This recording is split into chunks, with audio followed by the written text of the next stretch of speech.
One of the most popular investment options in retirement are annuities. Annuities may guarantee you a lifetime income, but if it pays a commission that's higher than what it's paying you as the client, is it really a good investment? Has that commission been disclosed to you? No, because it doesn't have to be. The internal cost of annuities can be quite high. The internal fees on some annuities can be 2 to 2.5%, and the commissions can be up to 10% of the value of the investments. And understand this, that does not have to be disclosed. Yet, if you were to sell it, you're told there's a surrender fee. And that surrender fee actually reimburses the company for what they already paid their advisor to sell the annuity to you. And the advisor received that on the front end. Let's show an example of an annuity cash flow.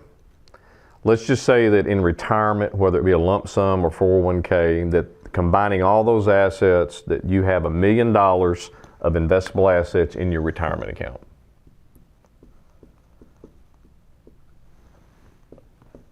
Now, the typical distribution rate in retirement is 5% on your assets. If you were to choose an annuity or an annuitized option at retirement, the payout's typically going to be 5%.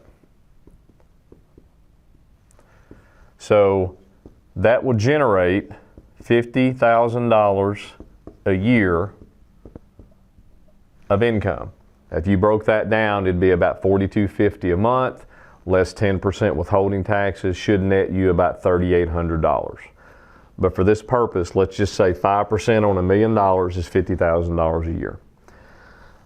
Let's say that we live 15 years in retirement. So that annuity will have paid you $750,000. So if you take $750,000 from the original $1 million, your beneficiaries, your heirs, will receive $250,000. Let's say that we're investing our money at a 7% rate of return. So that's 2% more than we're pulling out at 5%. So 2% more over the same 15-year period is a 30% increase. So 30% more on the original $1 million will leave your beneficiaries or your heirs $1.3 million. So you've left literally $1 million on the table that your beneficiaries or your heirs are not getting. You still receive the $750,000 a year on top of this.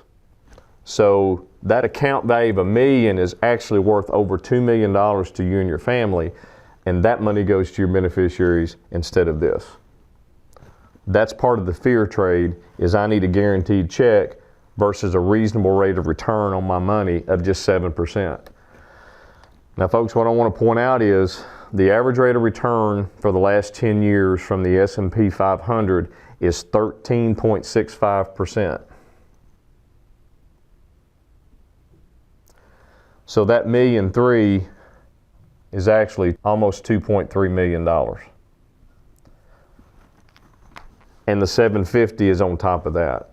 So that $1 million has become worth over $3 million to your family. And that money's left to your heirs versus the $250,000. So in this scenario, for the last 10 years, you've actually left over $2 million on the table that either your company made off of the investments, paying you a guaranteed check, or the annuity company has made that money off of guaranteeing you a check. Wouldn't you like to have the opportunity to have a reasonable rate of return of 7% or up to almost 14%? Do you want to remove yourself from that opportunity? That's a question you have to ask yourself.